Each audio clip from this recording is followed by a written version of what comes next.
form kaya yan na pigpahiling ko sa Indo kasubago. Yan.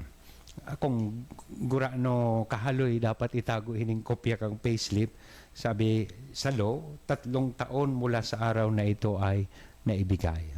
Para for purposes of anong apod kay ni kung baka sabihon day ka man nga sa kuya nagtao, so dapat day man nga akong na-receive. So itong kopya kang payslip will be your kayan, so ebidensya na talagang igwang sweldong itig release.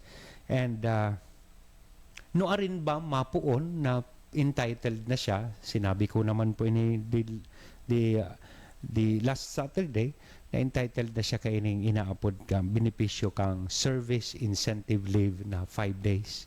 So mapuon po ini after 1 year kan sa iya pong pagtrabaho. Saka siya kaini magiging entitled.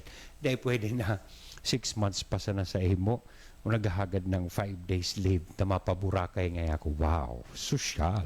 Oh.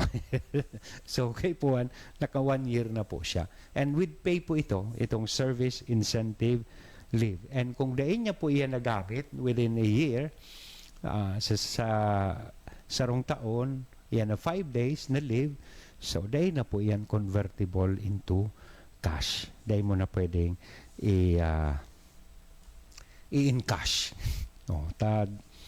Dapat benepisyong ini gamiton mo. Otherwise, dahi ka na makakasingil. Now, so pag-compute kang 13th month pay, pig-discuss ko naman po ini, katumbas ng kabuuhang sweldo na kinita ng kasambahay sa loob ng 1 taon, nahatiin sa 12 months. So, ibig sabihin, so 1 month pay mo, ito ang equivalent kan sa imong 13th month pay. And usually, ang release po kang 13th month pay, December 24 or mas maaga pa sa petsang December 24. So, pero ang nalaag sa batas, usually December 24. So, bago mag-Christmas. Kung minsan ti-release na ama yun, Christmas na, tingara na. Sabi nga ni po kayan, ano ini, ubos-ubos, biyaya, pagkaaga, tingara. Yan, ibagang mga ugali itang Pinoy habang may kwarta, pag na-receive na so 13th month pay, di guro gasto na. Kaya pag Christmas, dahil na nakaselebrar na maong mata, ubos na. But under the law, digdi sa law o kasabahay, pwede man itaong earlier or before kang December 24. So, ining 13th month pay. Now, hapot, sisay ang magdidesisyon, manunungod po kaining sa indang inaapod na day off. So, day off kang sa tuhiyang mga kasambahay. Siyempre, they have to agree. So, employer and so kasambahay. Kung noarin itong day off kang sa iyang kasambahay, kay puhan nila maghuron. And ang employer ay dapat isaalang-alang daapo ang piniling araw ng pahinga ng kasambahay batay sa kadahilanang may kinalaman sa kanyang relihiyon. Kung pinili niya po Sunday, so day pag-ulangon ta, lalong-lalo na kadaklan, gusto Sunday ta, nga masimbaman lamang ay ako, makasimba ako, ano ako kan sa kuyang relihiyon. So, iyan po ang dapat man tungkusan kan sa tuyang mga employer. Now, ano ining mga provision sa batas na nagbibigay protection sa mga employer? So, kung igwang mga provision nagbibigay proteksyon sa mga kasambahay, so pribilehiyo ninda, igwaman po sa mga employers. Igwaman sindang dapat na irespeto man kan mga kasambahay. So, ang saro po kayan, pagbabawal laban sa mga impormasyong sensitibo na may kinalaman sa kanyang employer. So, pwedeng bawalan kang employer na pakiaraman ang buhay kan o lalong-lalo na itong mga private information, sensitive information, manunungod kan sa iyang employer. Minsan, sabi nga ni Ken, may mga labi-labi man sa buhay na they are meddling with itong affairs kan sa indang mga employer. So may right to privacy man, lalong-lalo na about the sensitive information manungod sa employer. Then paghingi ng pre-employment documents bago magsimula sa trabaho ang kasambahay. So saruian kan sa iyaman pong proteksyon. Siyempre, so mga documents, so sabi ta, NBI clearance, police clearance, barangay clearance, health and medical certificate, protection man ito sa satuya pong mga employer. So, saruian kan sa iya man na diretso. Di pagbabayad ng 15 araw na sweldo sa kasambahay kung siya ay umalis ng walang sapat na dahilan. Kung nag-awol, binayaan ka, so pwede mong i-withdraw day pagtao.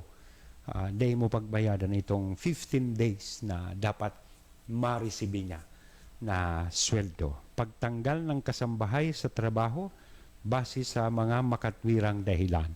Yan. Siyempre, taika ang amo, may diretso ka na i-terminate sa imong contract sa imong kasambahay. At yan, i-discuss ko po sa indo itong mga grounds o itong mga sabihon ta pwedeng maging dahilan kang pag-terminate. Sabihon ta just and causes or authorized causes kan pag-terminate po kan sa tuyang mga kasambahay. Yan. Pagtanggal sa sainda, may diretso po kayan. Parte yan. It was also provided kang law on kasambahay. Ining mga proteksyon para man sa employer. Now, maaari bang tapusin ng kasambahay ang kanyang kontrata anumang oras? Habok ko na na magtrabaho pa. Pwede po. Pero dapat igwa kang, sabi ko nga ni, kung sa parte kang kasambahay, dapat igwa kang tamang kadahilanan. Igwa kang grounds. Natatahabo ko na magtrabaho. Ang number one po kayan na pwedeng maging rason na pwede mong tapuso na sa part kang kasambahay, tapusong ko na ang sa kuyang employment sa kuyang employer. Number one is pang-aabuso sa kasambahay, maging ito man ay verbal, emosyonal ng employer o alinman sa miyembro ng kanyang pamilya. So, iyan po. Kung tiga-abuso na verbally and emotionally kan sa iyang employer o sisay man na miyembro kan pamilya kan sa iyang employer, so kaipuhan pwede nang tapuson, i-terminate kang kasambahayan sa iyang employment. Day po kamo mga katiwala maghali dyan. Ipapadagos niya to ining sa tuyang diskusyon, pakalihisa na ni nagkaperang Katiwala sa katotohanan. Good morning Giraray, mga katiwala. Welcome po sa Giraray, digdi sa tuyang programang Serbisyong Legal.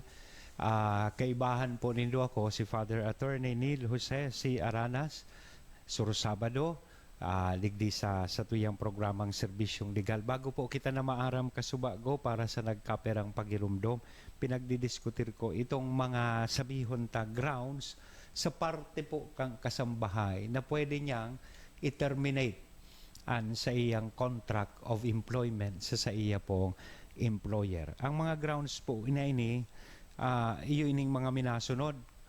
Kasuba ko, cite ko na so number one, pang-aabuso, physical, verbal, or emotional.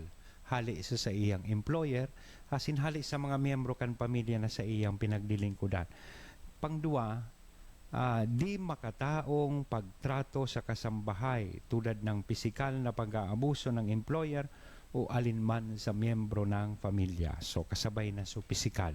Baka kukulog, tigbubugbog. So saruian kang groundsman sa part kang kasambahay na pwede niyang habo ko na po.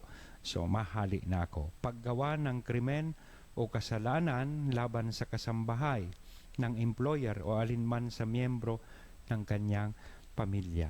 Halimbawa, may mga cases kayo ni pig rape, pig samantalahan, or halimbawa ginadanso ka sa bahay o so saro iyan kang grounds.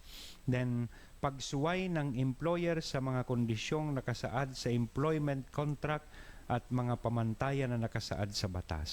So dahil niya sunod itong sabi kong safe environment, working environment.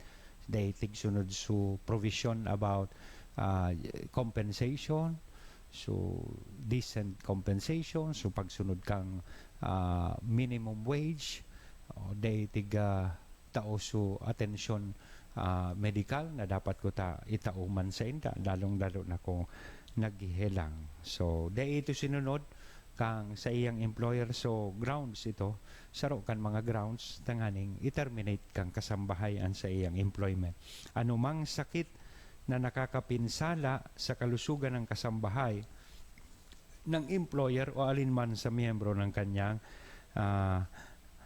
pamilya. So kung may nakakaulakit na helang, so pwede niya man maging rason ito na habo ko ngayang maulakitan kang Betamax o kang TV kan sa kuyang amo. So at iba pang mga kadahilanan na naghahalintulad sa mga nabanggit. Any other reasons analogous to the foregoing. So mga na-mention na po. So iyan ang mga rasones na sabita magiging rason sa saro pong kasambahay na maghagad na siya nin termination kan sa iyang employment. Now, sa parte naman kang employer, ano ang mga pwedeng maging grounds man? So, employer, igwamanin grounds for terminating the employment kan sa iya po kasambahay. Ang number 1 kayan, masamang asal at pagsuway ng kasambahay sa mga utos ng kanyang employer o may kinalaman sa kanyang trabaho. So, lalong-lalo na kung sa nature kang work niya, iyo inian dapat niyang tigigibo, pero tigsusuway niya asin dae niya tigsusunod. Dahil na nga nagsunod, pig para simbag paso sa iyang amo. So, iyan, saro iyan kang pwedeng maging groundsman, kang employer. Tanganing haliun niya o terminate niya ang employment. Kapuna-puna o madalas na pagpapabaya ng kasambahay sa kanyang gawain. So, negligence. So, kan sa iyang trabaho. So, garibaga gross ng marhay, serious na neglect kan sa iya pong trabaho na inayang trabaho niya, halimbawa magluto, day na nakakaluto, puro permi, lalo na pag suamo wara, so ang nawalat niya sumagurang kang amo, nawalat su mga aki, dahil niya tigigibos sa iyang obligasyon. Pangtulo, pangdaraya o pakikipagmatigasan ng kasambahay sa kanyang employer. So, igwa man ang gad kaining so, tigiikitan, pigdadaya, so sa iyang employer, so nakikipagtigasan, so iyo yan. Then, saro iyan kan mga grounds. Then, sunod po, paggawa ng krimen o kasalanan laban sa kanyang employer o alinman sa miyembro ng kanyang pamilya. Igobaga kitang mga cases na nadangog na nagpa-sweldo, naglaog na kasambahay after several days, so daradara so sadit na aki kang kasambahay, then kinidnap, naghagal ki ransom. So siring po kayan. Saro iyan, pag-ibonin krimen, paggawanin ng krimen o kasalanan laban sa kanyang employer. Saro iyan kan mga grounds kang employer to terminate the employment kan sa iyang kasambahay. Pagsuway ng kasambahay sa mga kondisyong nakasaad sa employment contract at mga pamantayan na nakasaad sa batas. Kung ang kasambahay mga katiwala, igwamanin rason na mag-terminate dahil taday sinunod kang amo niya supervision kang sa indang kontrata, siring man po ang employer, igwamanin na right na mag-terminate kayo ni kung tigsuway man kan kasambahay itong mga provision sa indang kontrata. Then, anong mang sakit na makakasama sa kalusugan ng kasambahay ng employer o alinman sa miyembro ng kanyang pamilya. So na-mention ta naman ini. Kung may helang mananggat, so pwede nang i-terminate na baka lalo na kung contagious disease na igwa ang kasambahay, pwedeng i-terminate